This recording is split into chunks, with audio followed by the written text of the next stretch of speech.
dear students of second year class. Previously we discussed about the coefficient of linear thermal expansion. आज हम बात करेंगे volumetric thermal expansion या फिर cubic expansion की। जब भी हम किसी भी चीज़ को हीट करते हैं तो उसकी सिर्फ लेंथ में इजाफा नहीं होता बल्कि विड्थ और हाइट में भी इजाफा होता है, यानी कि उसका पूरा का पूरा वॉल्यूम चेंज हो जाता है। So due to the change in heat or rise in temperature, the volume of a body increases. Such increment is called volumetric expansion or cubic expansion. तो जब भी हम टेम्परेचर बढ़ाते हैं किसी भी चीज़ का, उसकी लेंथ, विड्थ और हाइट तीनों डायमेंशंस में अगर इजाफा होता है तो ये वॉल्यूमेट्रिक एक्सपेंशन कहलाती है। और वॉल्यूम के चेंज को अगर हम डेल्टा वी से शो करें तो delta V is directly proportional to V होता है। अगर एक बॉडी का ओरिजिनल वॉल्यूम वी है और अगर हम उसको टेम्परेचर इंक्रीज करके उसका वॉल्यूम जो है थोड़ा सा चेंज कर दें तो उसका वॉल्यूम जो होगा वो change in volume directly proportional होगा वी के, और जितना ओरिजिनल वॉल्यूम ज़्यादा होगा उतना ही ज़्यादा चेंज आएगा। और also the change in volume is directly proportional to change in temperature. जैसे जैसे टेम्परेचर चेंज करते जाएंगे वॉल्यूम चेंज होगा। अगर टेम्परेचर ज़्यादा चेंज करेंगे तो वॉल्यूम ज़्यादा चेंज होगा। तो हम ये कह सकते हैं कि change in volume is directly proportional to original volume and change in temperature. अब डायरेक्टली प्रोपोर्शन की साइन हटाएंगे तो फिर हम इक्वल टू लगाएंगे और बीटा लगाएंगे। यहाँ पर बीटा जो है वो प्रोपोर्शनैलिटी कांस्टेंट है, तो V is equal to beta delta V, V delta V is equal to beta V delta T.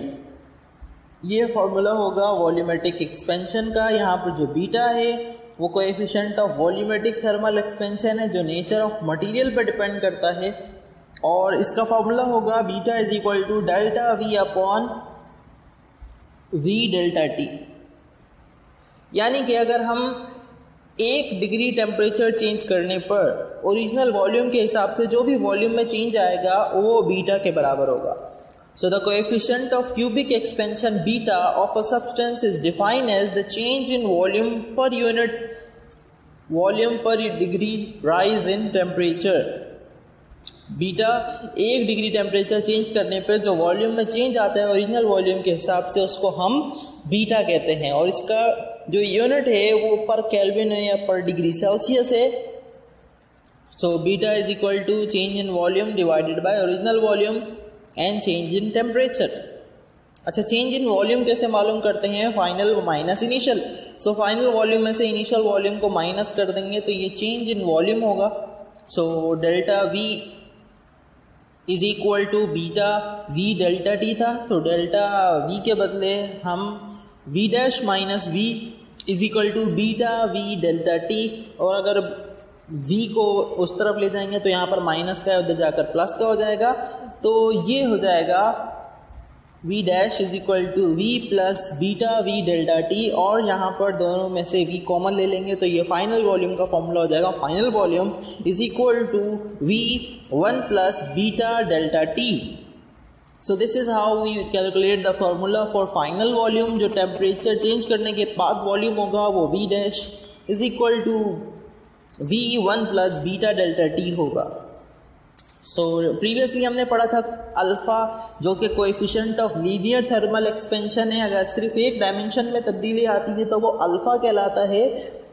और याद रहे अल्फा और बीटा का रिलेशनशिप ये है कि बीटा बराबर होता है 3 अल्फा, यानी कि coefficient of volumetric thermal expansion बराबर होता है 3 times coefficient of linear thermal expansion के। So beta is equal to 3 alpha.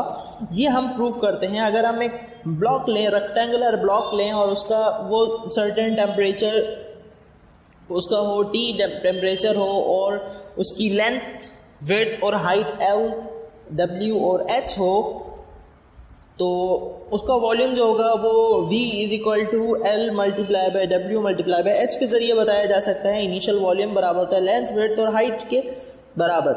तो अगर हम उसको हीट करेंगे डेल्टा T टेम्परेचर पर तो उसकी जो लेंथ होगी वो हो जाएगी L dash is equal to L bracket 1 plus alpha delta T bracket over. और इसी तरह से जो फाइनल विड्थ होगी वो भी चेंज हो जाएगी, वो हो जाएगी W dash is equal to W1 plus alpha delta T, और हाइट जो होगी फाइनल हाइट वो हो जाएगी H dash is equal to H bracket open 1 plus alpha delta T bracket close. तो ये हीट करने के बाद किसी भी वॉल्यूम में इजाफा होगा, यानी कि फाइनल लेंथ, फाइनल विड्थ और फाइनल हाइट, इस तरह से हम मालूम कर सकते हैं। अब अगर हम तीनों इक्वेशंस को मल्टीप्लाई कर लें, इन इक्वेशंस में से फाइनल लेंथ, फाइनल विड्थ और फाइनल हाइट को मल्टीप्लाई कर लें, तो ये तो फाइनल वॉल्यूम होगा। और इक्वल टू के इस तरफ वाली वैल्यूज को ही मल्टीप्लाई कर लें, यानी कि L multiply by W multiply by H multiply by 1 plus alpha delta T multiply by 1 plus alpha delta T multiply by 1 plus alpha delta T. तो ये ये हो जाएगा 1 प्लस अल्फा डेल्टा टी का क्यूब।